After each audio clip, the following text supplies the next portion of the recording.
Wait, why do I have the number 103 carved into my forehead? In a world overflowing with movies, we need a hero. Someone to separate the bad from the good.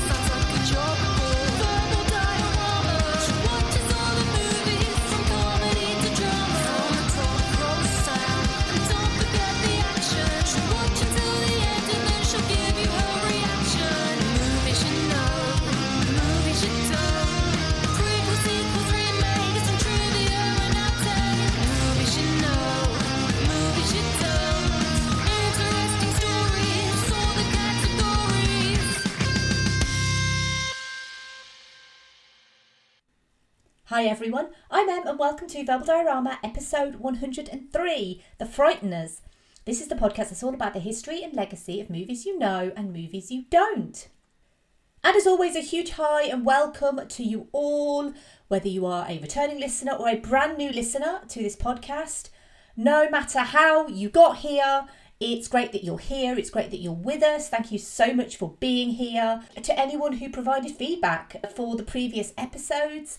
So I did a special bonus episode on The Room and The Disaster Artist. I got the actor who was in The Room, Greg Sestero, to join me, and that episode's reception was overwhelmingly positive. And so I guess that from now on, Sam from Movie Reviews in 20 Qs is going to be planning my schedule going forward because he is vindicated. He knows this because I've told him. He was right. And I did an episode on The Room and it was really popular.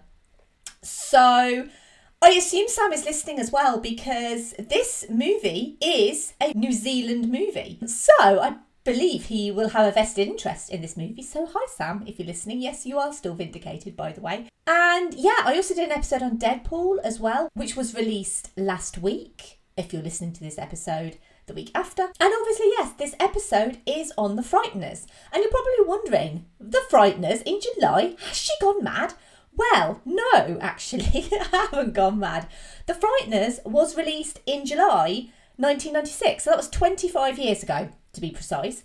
I didn't plan to do this for the 25th anniversary. Genuinely, I just wanted to talk about the Frighteners because it's a movie that is way more important than many people give it credit for. So the fact that this is coming out about the same time as its 25th anniversary is, well, it's a happy happenstance, so to speak. But we've got a lot of really interesting stuff to talk about with the Frighteners. I'm really excited to talk about it. So we're going to jump straight in. And the first thing we're going to do is we're going to listen to the trailer for the Frighteners. There has been a destructive force unleashed on this town such as I have never seen. Oh my God, I don't believe this. It's not happening! We have got a poltergeist! Okay, well, folks, I can do a clearance, but it's not going to be cheap. Although I do offer a 6-month guarantee. That fellow takes us totally for granted. Hey, Stuart, in or out, huh?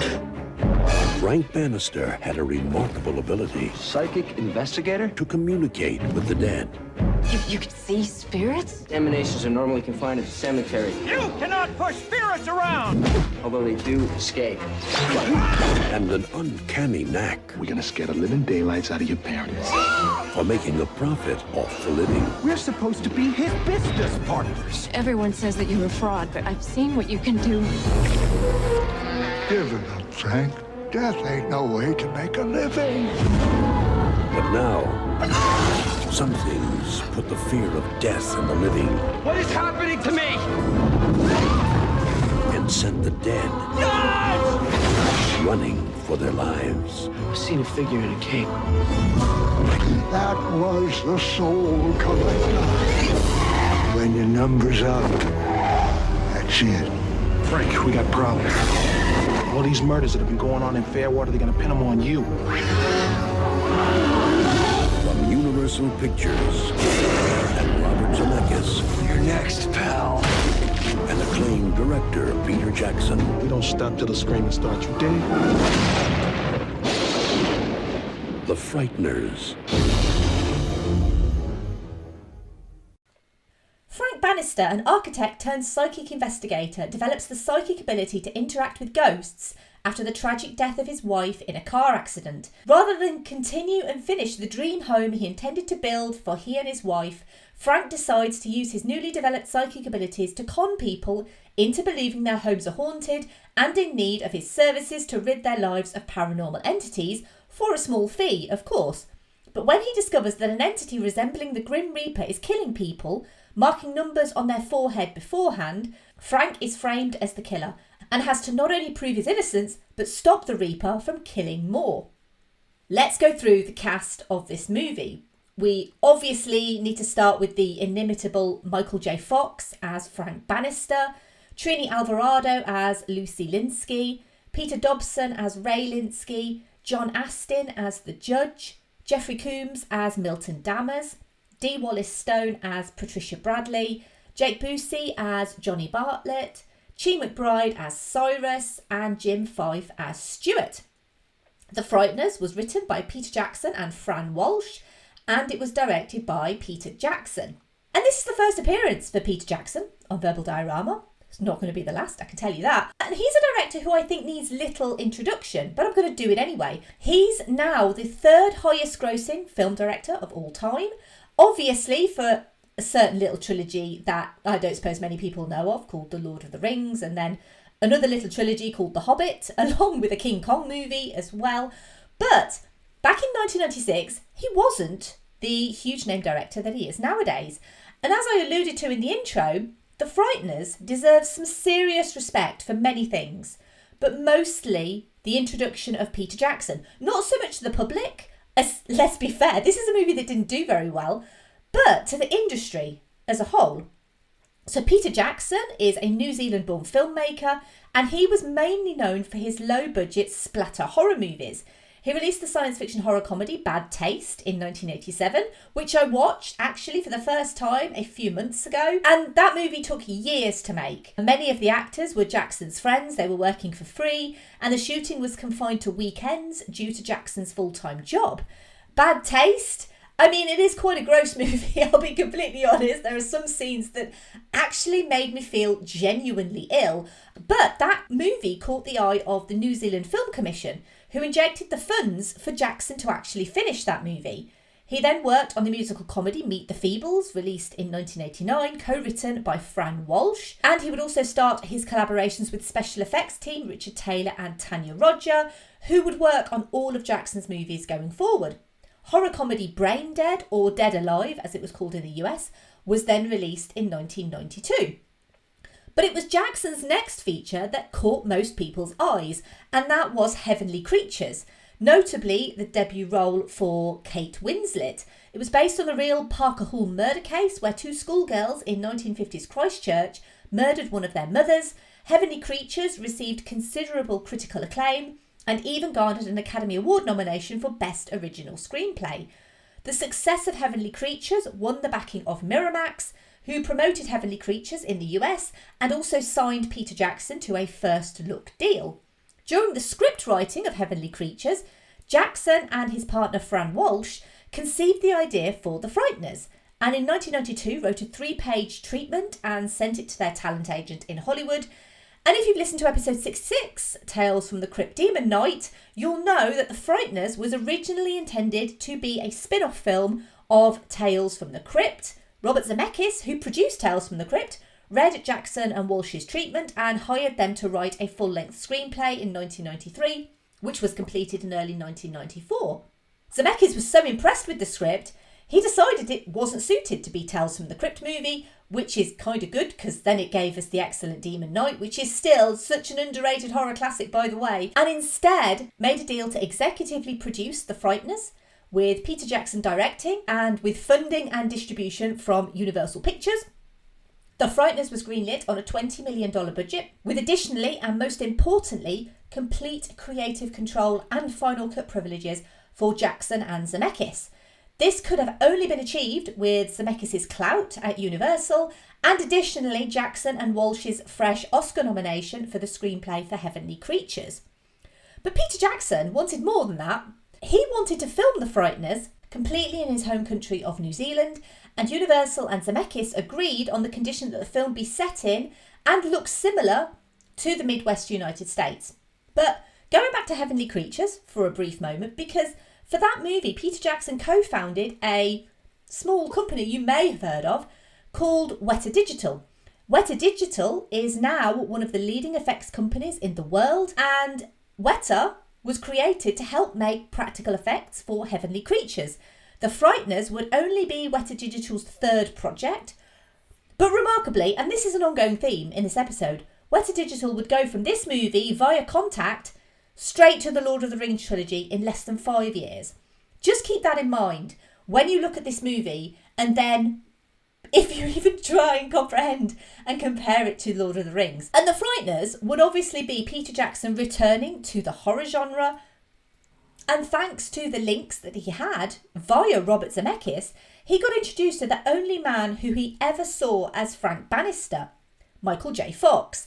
Fox had seen Heavenly Creatures in Toronto, and Zemeckis introduced the pair. Fox was so impressed with Heavenly Creatures that he immediately wanted to work with Peter Jackson. He read the script for The Frighteners, he was attracted to its weirdness and the challenges involved with making a movie in the mid-90s that relied so heavily on special effects. And while Michael J. Fox's star power undoubtedly gave The Frighteners the credit it needed, this is Michael J. Fox's final leading role in a movie. He was suffering from Parkinson's disease. He didn't publicly disclose his diagnosis till 1998. And the true star to come out of The Frighteners was twofold. Threefold, if you count Peter Jackson himself. Because the true stars of this movie were Weta Digital and New Zealand. Regardless of how the effects have aged, which is honestly kind of okay to middling, kind of, I guess, you can't help but be impressed at Weta Digital. As a small New Zealand effects company, they had a mammoth task on their hands with this movie. Over half the cast were ghosts, a virtually unprecedented task in a Hollywood movie, and as we'll come to, the number of digital effects shots were more than almost any movie ever made up to that point, and they were all achieved by a tiny Kiwi company that had never done anything to this scale before, which is one of the many remarkable things about this movie. There's so many genuinely remarkable things about The Frighteners. And it's, again, one of the reasons I really wanted to talk about this movie, because I feel like people need to know how important this movie is. So the entire production took place in New Zealand, with principal photography starting on the 14th of May 1995 until the 16th of November 1995. That was an over 6-month shoot, which was one of the longest ever approved by Universal. Scenes were primarily shot in Wellington and Littleton, with interiors shot at Camperdown Studios in Miramar. 6 weeks into the shoot, cinematographer Alan Bollinger was in a serious car accident. John Blick would then join the production and alternate duties with Bollinger, and that's why both are credited. The lengthy shoot was mostly because scenes had to be shot twice. So once with the human characters and then again with the ghost characters acting against a blue screen. Both shots had to be precisely timed for dialogue and action.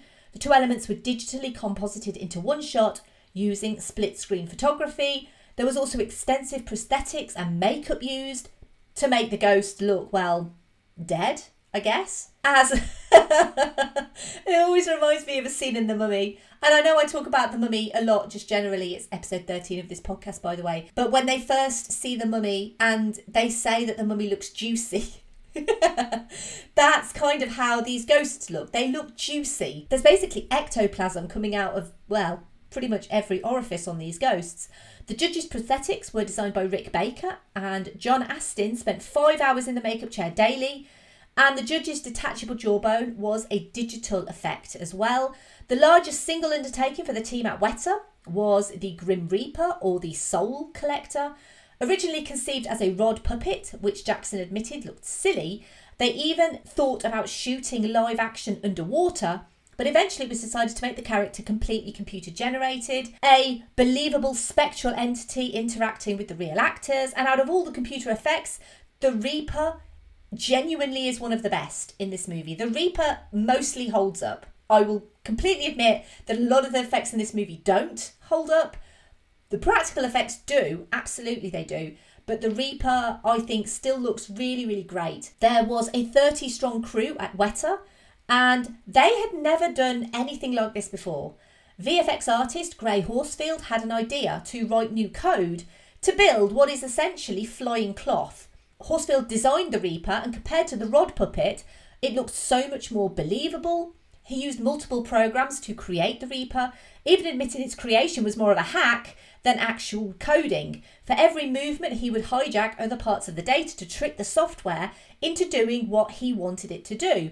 More remarkably, again, this was Gray Horsfield's first credited VFX work, and this is what he did. Jake Busey would do moves on tape for the team to emulate on screen, a very early form of motion capture, you could say. Again, kind of foreshadowing what they would do in Lord of the Rings. And like many things in the Frighteners, the Reaper looks like an early version of the Ringwraiths from Lord of the Rings for a reason. Because a lot of this work, a lot of these things that they realised that they could do, they could code, a lot of this stuff was essentially, for the most part, recycled for Lord of the Rings. Obviously, it was a few years down the line. They had a lot more experience. They had a much bigger team. But essentially, without the Frighteners, we would not have Lord of the Rings. I really need to stress that. I really do. Because if the Frighteners does anything for the world, it's that it gave us Peter Jackson's Lord of the Rings trilogy. I mean, what a legacy. This podcast is all about the history and legacy. And the legacy of the Frighteners is just unbelievable. Anyway, I digress. I'm so blown away by this movie, actually.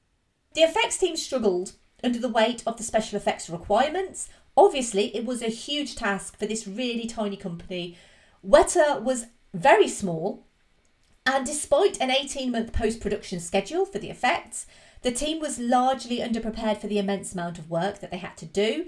With the schedule running behind, Robert Zemeckis convinced Wes Takahashi, animation supervisor for industry stalwarts Industrial Light and Magic, to come and assist Weta.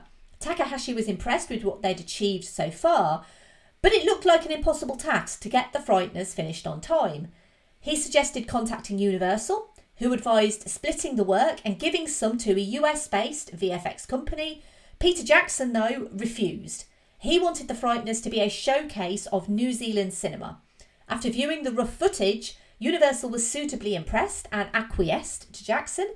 They gave him $6 million more, 15 new digital animators and additional workstations which were flown to New Zealand from the US. But for this, the Frighteners would also have to be bumped up the release schedule. It was originally planned for October 1996. It would now need to be ready for July 1996, aka summer blockbuster slot.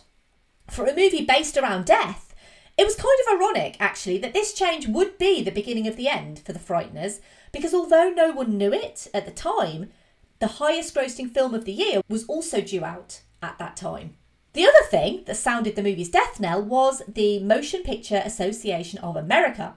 Peter Jackson had always wanted to deliver Universal a PG-13 horror comedy, and so when the MPAA rated the movie R, Jackson tried his best to omit graphic violence from the final cut and agreed to remove 20 minutes of footage to get that PG-13 rating. But despite these changes, the MPAA still gave it an R rating. No amount of additional cuts would persuade them otherwise, and so Peter Jackson went back and added Milton Dammer's head exploding, because why beat them when you can join them? This is a movie that errs on the edge of being incredibly gory. It does have some very creepy visuals. It's kind of the right level of scare for me personally. But Peter Jackson had the final cut of the movie, so he released the movie that he wanted to release until a so-called director's cut came out in 2005, which added 12 minutes of additional footage. So not only was this now an R-rated horror comedy, it also faced up against the might of 90s Will Smith. Obviously, the movie that I'm talking about is Independence Day. Independence Day was a ridiculously huge success in the summer of 1996. Arguably, the Frighteners would have still struggled without Independence Day because of the R rating, but having the might of Will Smith and Jeff Goldblum kind of meant that this movie didn't really stand a chance. And despite the star power of Michael J. Fox, because obviously we forget what a huge star Michael J. Fox was. In the late 80s and early 90s, he genuinely was one of the biggest stars in Hollywood. So the fact that he's in this movie and the fact that the Frighteners as a whole is often forgotten, it's almost like relegated into the just okay movies that didn't do great at the box office, which is really sad, actually. As I said, he worked for almost 6 months on this movie, and obviously he was suffering from Parkinson's at the time as well. He found working away in New Zealand tough, and basically after the shoot decided that he would focus on TV work going forward. He obviously got a role in Spin City. He lent his voice to some animated movie roles, including Stuart Little and Atlantis the Lost Empire, but he tended to stick to TV, documentaries and voice roles until he fully retired in 2020. The Frighteners gave Michael J. Fox a chance to eschew the Marty McFly persona and try something a little different. And you can't really argue that Michael J. Fox is really genuinely great in this movie. He is doing something completely different to anything else. There is an air of mystery to his character. You're never really quite sure. You're never really quite sure if he's actually a good guy or not. And Michael J. Fox would obviously go on to found the Michael J. Fox Foundation, aiming to raise awareness and advance research into alternative therapies, as well as finding a cure for Parkinson's disease. The Frighteners is a really special movie for so many reasons for what came after. But the fact that this is Michael J. Fox's last live-action leading role, I think is something else that deserves to be celebrated, because he is a great actor. He's got such a great screen presence. He's not just Marty McFly. He is also Frank Bannister as well. And so I would really like it if more people would actually go out and watch and appreciate The Frighteners. It's not on streaming, unfortunately. I had to buy a copy of it in DVD, but it's so well worth your time. If you ignore the slightly dodgy CG 90s effects, it is so well worth your time. And of course, the other thing that I love about this movie, I am a huge fan of the country of New Zealand, genuinely. I love the fact that the movie was filmed there. The fact it was will always make it a little bit more special for me. New Zealand is a beautiful country. I have been there. It is genuinely my favourite country to visit in the whole world. I'm so looking forward to going back one day. And I love the fact that this little movie was filmed in New Zealand and everyone who worked on it, pretty much apart from obviously the actors, were Kiwi. And this is a great showcase for New Zealand cinema. And I can't stress enough that without this movie being filmed in New Zealand, we would not have the brilliance that is The Lord of the Rings, also filmed in New Zealand. Oh my God. I'm so passionate about this movie. I really want you to go and watch it, especially if you haven't, because it genuinely is so deserving of your time. Basically, pretty much everything in this movie is a precursor to what Peter Jackson will do next. Everything in The Frighteners leads to the Lord of the Rings trilogy. The Lord of the Rings trilogy is one of the most beloved and well-respected trilogies of film ever made.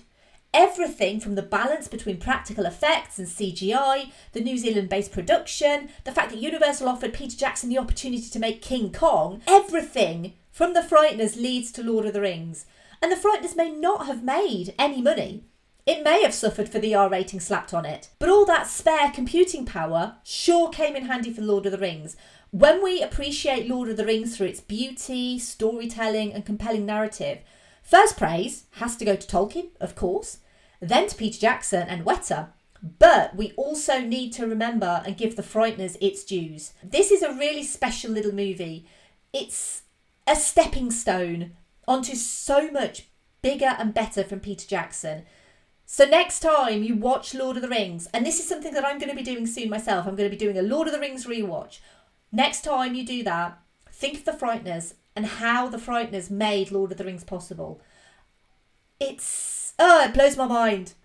It's made me love The Frighteners so much more. To go through this journey with The Frighteners, to watch it again and to research it and to realise all of these links with The Frighteners and Lord of the Rings just makes me appreciate this movie so much more, that it frustrates me that it didn't do better, and it frustrates me that people have forgotten about it. Please remember The Frighteners next time you watch Lord of the Rings, or even The Hobbit, even though The Hobbit's not as good as Lord of the Rings. Just don't forget The Frighteners, guys. Right, I'm going to move on. I move on from my impassioned speech about The Frighteners. I'm going to move on to the obligatory Keanu reference. So this is a part of the podcast where I link the movie that I'm featuring with Keanu Reeves. And linking Keanu to The Frighteners, the only thing I could think of, and this is a very, very loose link, But the only thing I could think of was to link it via Constantine. Just from the fact that they've both got supernatural links.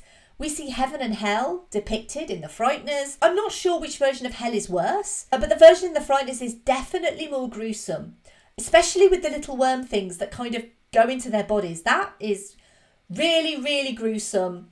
And I would have given that an R rating too. Just saying. So yeah, that's kind of my link. I know it's really bad, but I'm kind of reaching the point that finding a unique link is getting more and more difficult every single time. So just to quickly say, the music for the Frighteners is obviously a Danny Elfman score. It sounds like a Danny Elfman score. And it also includes a cover of Blue Oyster Cult's Don't Fear the Reaper by the Muttonbirds. They are also from New Zealand. They are an alt rock band. So let's talk about the release for the Frighteners, because this is kind of where the Frighteners really suffered. So it has an R rating. Obviously, an R rating, unlike Deadpool, an R rating is a bit of a death knell. So the Frighteners was released on the 19th of July 1996. This was several weeks after Independence Day, which was still sitting at the top of the US box office. It also opened on the same day as the 1996 Summer Olympics in Atlanta.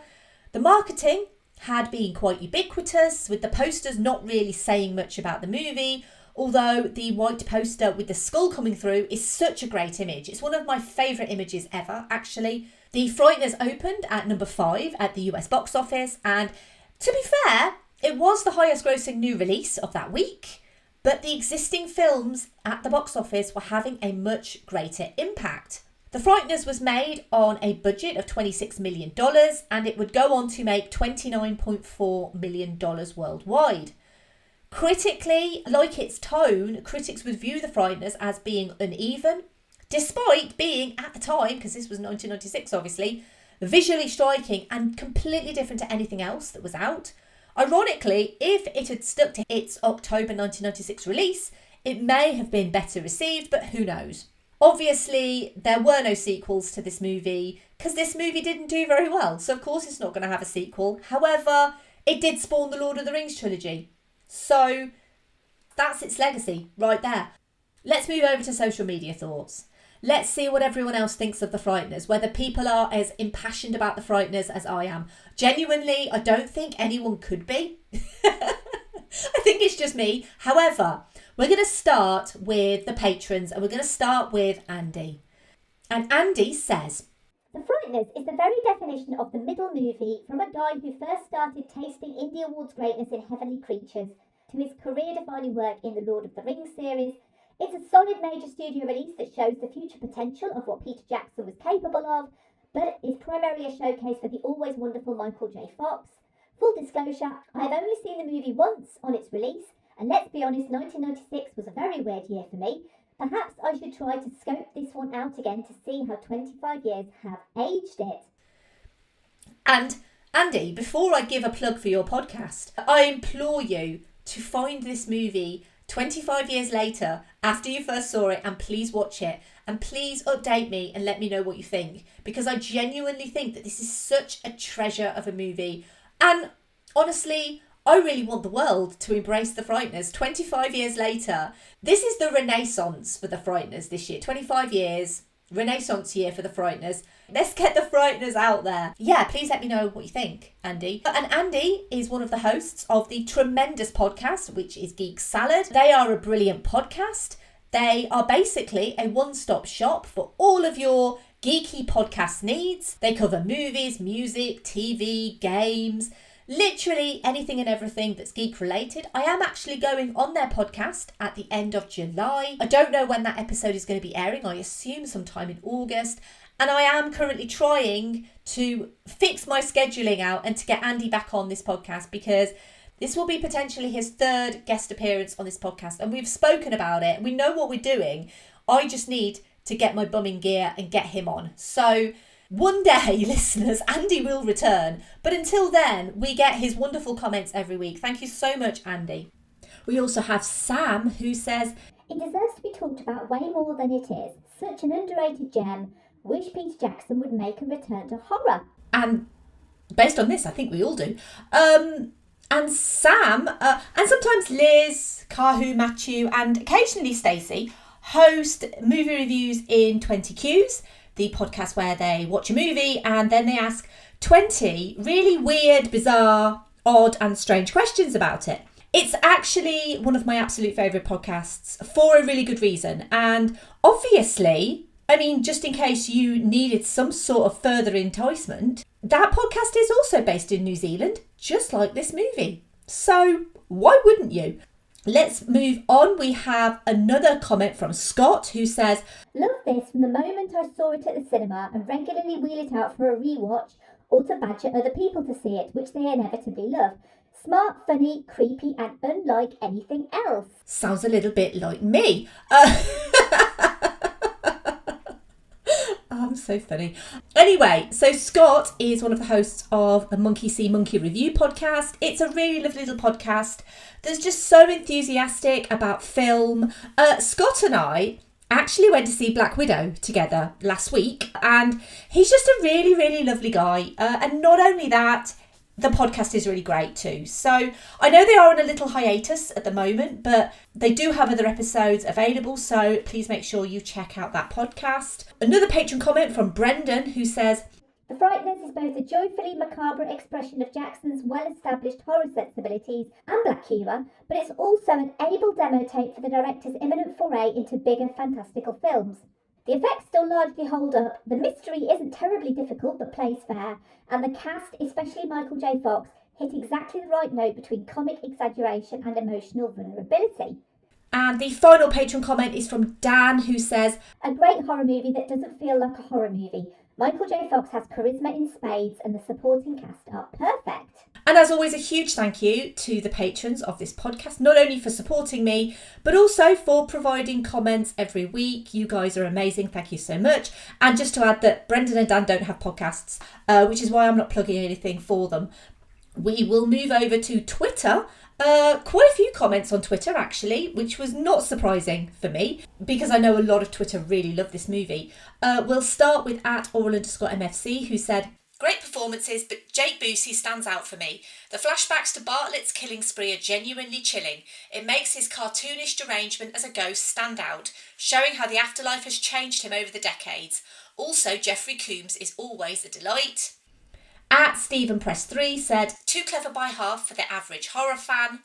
@HolmesMoviesPod said, "An underrated horror comedy with some visual and special effects which still hold up in a charming B-movie sort of way. One of Michael J. Fox's best performances. Jeffrey Combs is wonderful as well, and he steals the second half of the film. Nice little pre-Lord of the Rings film from Peter Jackson." @ChanceWomenOr5 agreed with that and just posted a GIF that said 100%. And @I Hate Your Taste said, "I love this movie as a kid. It's so fun and charming and very underrated. I find few people have even heard of it." We'll move over to Instagram, and we have a few more comments over on Instagram as well, which is incredible. So we'll start with @ThePodcastNobodyAsked who simply said, "What a film." @Nicola's Kitchen says, "Such a great movie." @ItGoesDown in the PM said, "I remember this movie." @SassyLassie76 said, "I remember seeing this in the theatre with a school friend. There weren't very many people in the theatre that day, but we had a blast watching. This is a movie I watch annually. I love Michael J. Fox in this role. The scene in the hospital when Michael J. Fox has to fight Jake Busey and Dee Wallace is just scary enough and edge of your seat exciting. You can't help but cheer for Fox the whole time." No comments on Facebook this time around, but a huge thank you to everyone who took the time to comment on The Frighteners. It does feel like a genuinely underrated movie, but I'm so pleased that people have kind of come out in spades to support it in the comments, because this movie really, really does deserve the support. So thank you so much to everyone who's provided a comment. I appreciate on this episode that I probably have been a little bit more passionate than I normally am. And there's a really good reason for that, because The Frighteners is such an underrated, forgotten gem in the horror comedy genre. It's easily a great double bill with something like Beetlejuice, or even Tales from the Crypt Demon Knight. Actually is probably more suitable. It definitely deserved to be more than just a Tales from the Crypt movie. That's despite my love for Demon Knight. The fact it is so forgotten feels unjust. Consider what it went on to do, and hopefully your appreciation for this movie can only grow. Sure, it's not perfect, it does feel a little choppy, the comedy can feel uneven, and yes, the effects have aged and the ending does feel contrived, but These are really minor issues, actually. When the Frighteners works, it works well.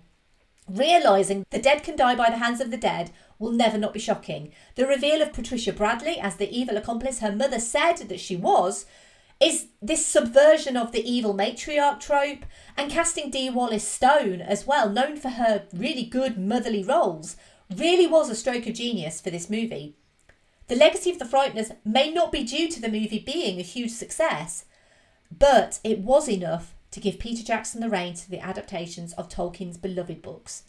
But that story is for another episode, or 3, of this podcast. Thank you for listening. As always, I would love to hear your thoughts on the Frighteners. If you love this episode, you can help Verbal Diorama grow and be noticed by others by doing one of the following things. You can leave a rating or review on Apple Podcasts or something like Podchaser.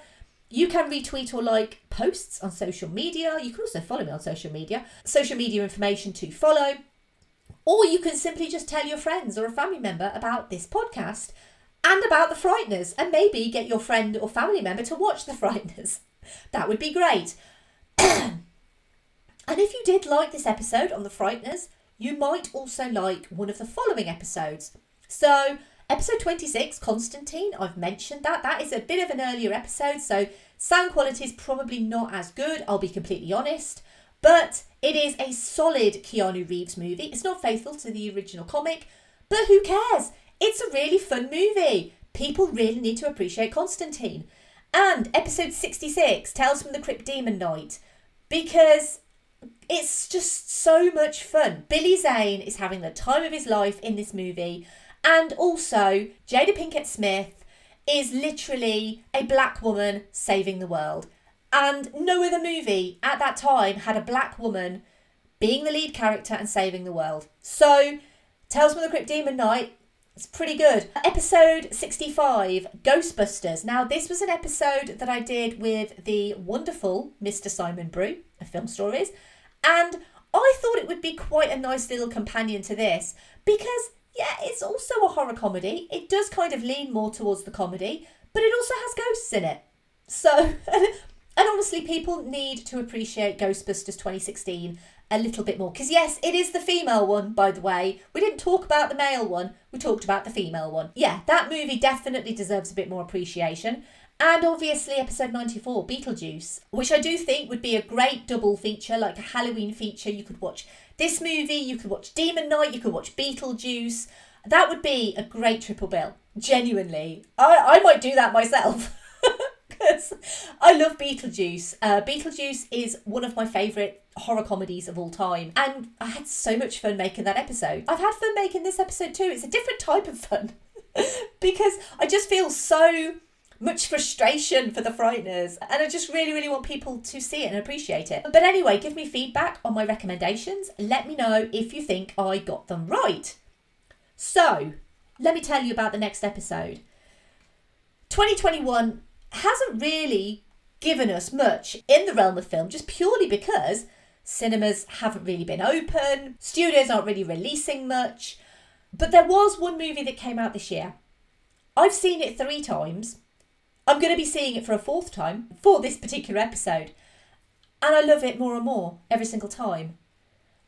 It's from the studio that brought you the Emoji Movie. And it's also a studio that are yet again proving that they are the animation studio to watch. Forget Disney, forget Pixar, well, don't forget them completely. But really, Sony Pictures Animation, they really are the ones to watch. I guarantee you. They gave us Spider-Man Into the Spider-Verse in 2018, and in 2021, they gave us The Mitchells versus the Machines. I'm so excited. I don't know if you can tell, I have a huge smile on my face just thinking about this movie. The Mitchells versus the Machines is so wonderful, so brilliant, so special. And honestly, I was desperate to talk about it. So I pinched it from Rotoscope-A-Rama, which is my forthcoming animation podcast. I basically said to Rotoscope-A-Rama, no, you're not having the Mitchells versus the Machines. Verbal Diorama is having the Mitchells versus the Machines, and I'm going to talk about it next week. So please make sure you come back for that little treasure, because I'm so excited to be talking about the Mitchells versus the Machines. Right, if you want to follow me on social media, you can do. I am at Verbal Diorama on Twitter, Facebook, Instagram, and Letterboxd. If you wish to sign up and support the show financially, you're under no obligation to do so, and the vast majority of people don't, and that's absolutely fine. But if you do want to, you can go to verbaldiorama.com/Patreon and you can become a patron. Tiers start at $1 a month and they go up to a ridiculous amount of money a month.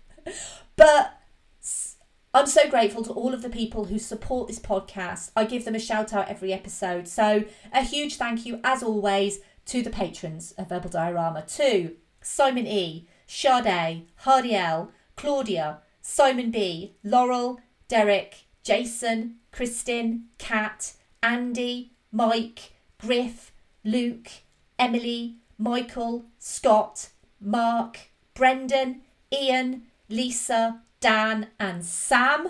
You guys definitely don't need to fear the Reaper. I have a merch store as well. It's verbaldiorama.com/merch if you want merch and stuff, but I'm probably going to find another merch store soon, to be completely honest with you.